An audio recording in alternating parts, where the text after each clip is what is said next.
அம்புலிமாமா ராமாயணம் 41ஆம் பாகம். சேதுவை நிர்மிக்குமாறு ராமர் ஆணையிட்டவுடனேயே லட்சக்கணக்கான எண்ணிக்கையிலான வானரங்கள் வனங்களுக்குச் சென்று சால் மரங்களையும் அசோக மரங்களையும் வில்வ மரங்களையும் மாமரங்களையும் இன்னும் பல வகையான மரங்களையும் வேரோடு பிடுங்கி வந்து சமுத்திரத்தின் மேல் போட்டன. பனை, தென்னை, கருவேலம், மகிழம் போன்ற மரங்களையும் கொண்டு வந்து சமுத்திரத்தின் மீது வீசின. யானை அளவு பெரிய மலைப்பாறைகளை இயந்திரங்களின் உதவியுடன் சேர்த்தனர். அத்தனை பெரிய கற்கள் வந்து விழுகையில் சமுத்திர நீர் ஆகாய உயரம் எழும்பி விழுந்தது. சேது சமமாக இருக்கிறதா என்று பார்ப்பதற்கு சிலர் கயிறுகளை பிடித்துக் கொண்டனர், சிலர் மரத்தடிகளை பிடித்துக் கொண்டனர், சிலர் ஏற்ற இறக்கங்களை பரிசோதித்தனர். இவ்விதமாக வானரங்கள் 10 யோஜனை அகலமும் 100 யோஜனை நீளமும் கொண்ட சேதுவை நிர்மித்தனர். சேதுவை நிர்மிப்பதில் நளனுக்கு உதவிய வானரங்கள் பெரிய பெரிய மலைகளை போன்றவற்றை தூக்கிக் கொண்டு ஓடி வருவதை பார்க்க ஆச்சரியமாக இருந்தது. அவர்கள் முதல் நாள் 14 யோஜனைகளும், 2ஆம் நாள் 20 யோஜனைகளும், 3ஆம் நாள் 21 யோஜனைகளும், 4ஆம் நாள் 22 யோஜனைகளும், 5ஆம் நாள் 23 யோஜனைகளும் சேதுவை நிர்மித்து 5 நாட்களுக்குள் சுவேல பர்வதத்தை அடைந்தனர். வானரங்கள் சந்தோஷத்துடன் குதித்துக் கொண்டும் கத்திக்கொண்டும் கோடிக்கணக்கில் சமுத்திரத்தைச் சேதுவின் வழியாக கடந்து சமுத்திரத்தின் தெற்கு தீரத்தை அடைந்தனர். விபீஷணன் ஒரு கதையை ஏந்திக் கொண்டு எதிரிகள் எவரேனும் வந்தால் அவர்களை அழிப்பதற்கு தயாராக தன் அமைச்சர்களுடன் அந்த தெற்கு தீரத்தில் நின்று கொண்டிருந்தார். ராமர் மற்றும் லட்சுமணனை அனுமன் மற்றும் அங்கதன் தோள்களில் சுமந்து வாரதியை கடக்கச் செய்தனர். அங்கே அனைவரும் ராமருக்கு தனித்தனியாக மங்கள அபிஷேகம் செய்தனர். அவர்கள் அவரை பகைவர்கள் அனைவரையும் அழித்து சிறகாலம் பூமண்டலம் முழுவதையும் ஆள வேண்டும் என்று மங்கள வாசகங்களால் ஆசீர்வதித்தனர். ராமர் லட்சுமணனிடம், நாம் தாமதம் செய்யக்கூடாது, உடனே இலங்கைக்கு புறப்பட்டுச் செல்வோம் என்றார். ராமர் வில்லேந்தி முன்னே நடக்க வானரசேனை பின்னே சென்றது. விபீஷணன், சுக்ரீவன் முதலான தலைவர்கள் சிம்மநாதம் செய்தபடி சென்றனர். இங்கே வானரசேனை தங்கியவுடனேயே இலங்கையிலிருந்து பேரிக்கை மற்றும் மிருதங்க ஒலிகள் பயங்கரமாக கேட்டன. அவற்றை கேட்டு வானரங்கள் அதைவிட உரக்கச் சிம்மநாதம் செய்தனர். அந்த ஒலியை இலங்கையில் உள்ள அரக்கர்கள் கேட்டனர். பலவிதமான கொடிகளுடனும் தோரணங்களுடனும் கூடிய இலங்கையை தரிசித்த ராமர், இங்குதானே சீதை ஒரு மான் குட்டியைப் போல ராவணனின் சிறையில் இருக்கிறாள் என்று வருத்தத்துடன் நினைத்து லட்சுமணனிடம், அந்த திரிகூட மலையின் மேல் விஸ்வகர்மாவால் நிர்மிக்கப்பட்ட இலங்கை நகரத்தை பார். பல பெரிய மாளிகைகளுடன் அது வெண்மேகங்கள் கொண்ட ஆகாயத்தைப் போல இருக்கிறது. மிகச்சிறந்த அழகான வனங்களுடன் அழகாகவும் பலவிதமான பறவைகளின் குரல்களுடன் மிகவும் இனிமையாகவும் இருக்கிறது என்றார்.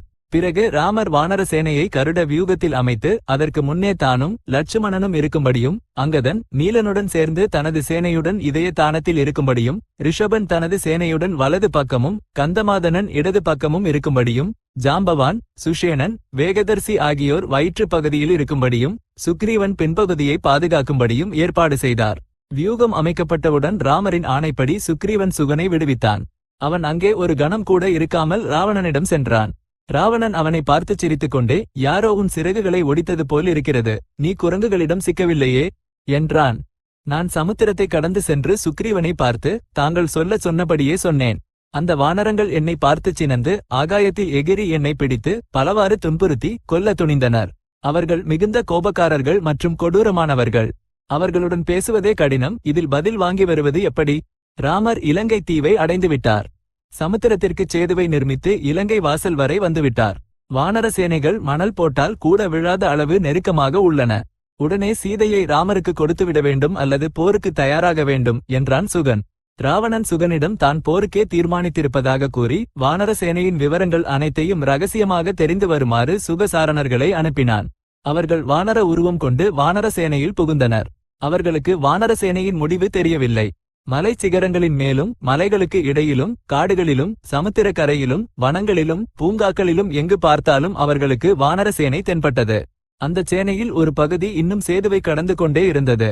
இதற்கிடையில் சுகசாரணர்களின் மாய உருவங்களை விபீஷணன் கண்டறிந்து அவர்களை பிடித்து ராமரிடம், இவர்கள் சுகசாரணர்கள் என்பவர்கள் ராவணனின் அமைச்சர்கள். நம் ரகசியங்களை தெரிந்து கொள்ள இலங்கையிலிருந்து வந்துள்ளனர் என்று கூறினான். ராவணன் அனுப்ப வானரசேனையை பற்றி தெரிந்து கொள்ள வந்ததை சுகசாரணர்கள் ஒப்புக்கொண்டனர். ராமர் சிரித்துக்கொண்டே, அதற்கென்ன, சைன்யம் முழுவதையும் பார்த்துக் கொள்ளுங்கள், எங்களையும் பாருங்கள்.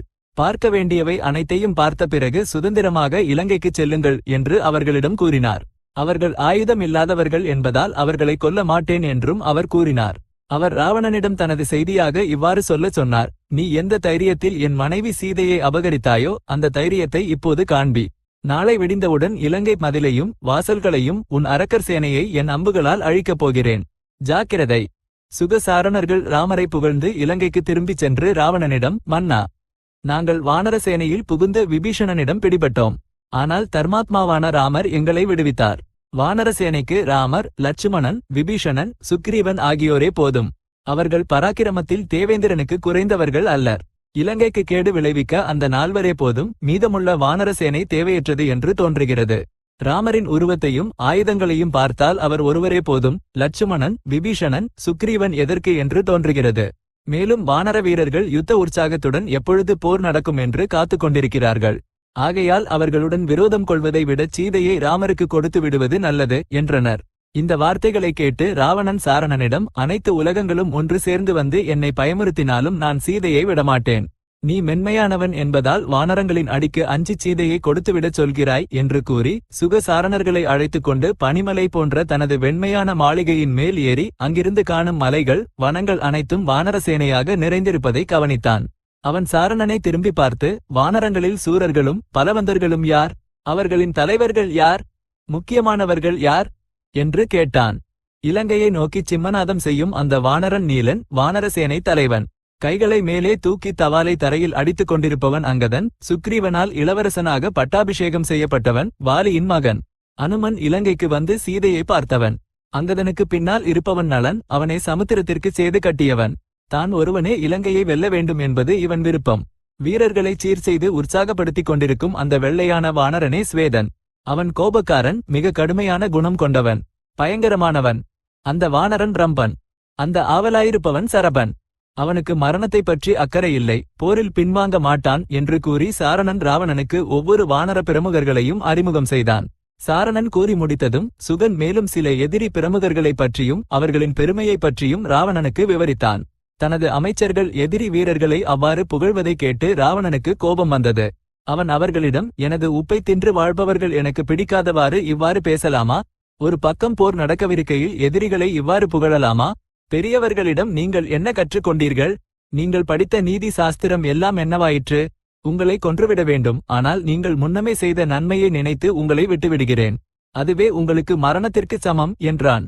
இந்த வார்த்தைகளால் வெட்கமடைந்து சுகசாரணர்கள் ராவணனுக்கு ஜெயமுண்டாகட்டும் என்று கூறிச் சென்றுவிட்டனர். ராவணன் மகோதரன் என்பவனை அனுப்பி ஒற்றர்களை வரவழைத்து அவர்களிடம், நீங்கள் ராமரிடம் சென்று அவரது முயற்சிகள் என்ன, அவருக்கு நெருக்கமானவர்கள் யார் என்று தெரிந்து கொள்ளுங்கள். ராமர் எப்பொழுது உறங்குகிறார், எப்பொழுது விழிக்கிறார், என்ன செய்கிறார் என்பது அனைத்தையும் தெரிந்து வாருங்கள். நீங்கள் கொண்டு வரும் செய்திகள் போரில் நாம் எளிதாக வெற்றி பெற உதவியாக இருக்க வேண்டும் என்றான். அந்த ஒற்றர்கள் சார்தூலன் என்பவனை அழைத்துக் கொண்டு மாறு உருவத்தில் சுவேல மலை அருகில் ராமர், லட்சுமணன், விபீஷணன், சுக்ரீவன் இருக்கும் இடத்திற்கு சென்றனர். ராம லட்சுமணர்களையும் வானர சேனையை பார்த்தவுடன் அவர்களுக்கு பயம் ஏற்பட்டது. விபீஷணன் அவர்களை கண்டுகொண்டார். அவர்களில் சார்தூலன் மிகவும் கெட்டவன். விபீஷணன் ஒற்றர்களை பிடித்து சார்தூலனை வானரங்களிடம் ஒப்படைத்தார். வானரங்கள் அவர்களை கொல்லப் போகையில் ராமர் தடுத்து சார்தூலனையும் மற்ற ஒற்றர்களையும் விடுவித்தார். அவர்கள் இலங்கைக்கு திரும்பிச் சென்று ராமர் சேனையுடன் சுவேல மலை பகுதியில் இருப்பதாக ராவணனிடம் கூறினர். ராவணன் சார்தூலனை பார்த்து, உன் முகம் ஏன் வாடியிருக்கிறது? எதிரிகள் உன்னை ஒன்றும் செய்யவில்லையே என்று கேட்டான். சார்தூலன் ராவணனிடம், அந்த வானரங்களை ஒற்றறியச் செல்வது மிகவும் கடினம். நான் வானர சேனையில் புகுந்தேனோ இல்லையோ என்னை பிடித்துக் கொண்டனர். விபீஷணனின் அமைச்சர்கள் என்னை கொடூரமாக அடித்தனர். அதன் பிறகு வானரங்கள் என்னை குத்தி கடித்து அடித்து பலவாறு துன்புறுத்தி சேனையை சுற்றி இழுத்து வந்தனர். நான் ரத்தம் சிந்தி நினைவிழந்து சாக தயாராக இருக்கையில் ராமர் என்னை காப்பாற்றினார். அவர் விரைவில் இலங்கையை முற்றுகையிடப் போகிறார். சீதையை தருகிறாயா கொடு, இல்லையில் போருக்கு தயாராக இரு என்றான். ராவணன் சார்தூலனிடமும் வானர பிரமுகர்களை பற்றிச் சொல்லச் சொல்லி தனது அமைச்சர்களை அழைத்து ஆலோசனை நடத்தினான். அவன் செய்ய வேண்டியதை தீர்மானித்து அமைச்சர்களை அனுப்பிவிட்டு மாயங்களில் வல்லவனான வித்யுஜீவனை அழைத்துக் கொண்டு சீதையிடம் சென்றான். அவன் வித்யுஜீவனிடம், நாம் மாயையினால் சீதையை ஏமாற்ற வேண்டும். நீ மாயையினால் ராமரின் சிரசை உருவாக்கி வில் அம்புகளுடன் அதை எடுத்துக்கொண்டு என் பின்னால் வா என்றான். வித்யுஜீவன் அதற்குச் சம்மதித்து ராவணன் பரிசாக கொடுத்த ஆபரணத்தை பெற்றுக்கொண்டு சென்றான். ராவணன் அசோகவனத்தில் அரக்கி பெண்கள் மத்தியில் இருந்த சீதையிடம் சென்றான். அம்புலிமாமா ராமாயணம் 41ஆம் பாகம் சம்பூர்ணம். இப்போதைக்கு ஸ்வஸ்தி.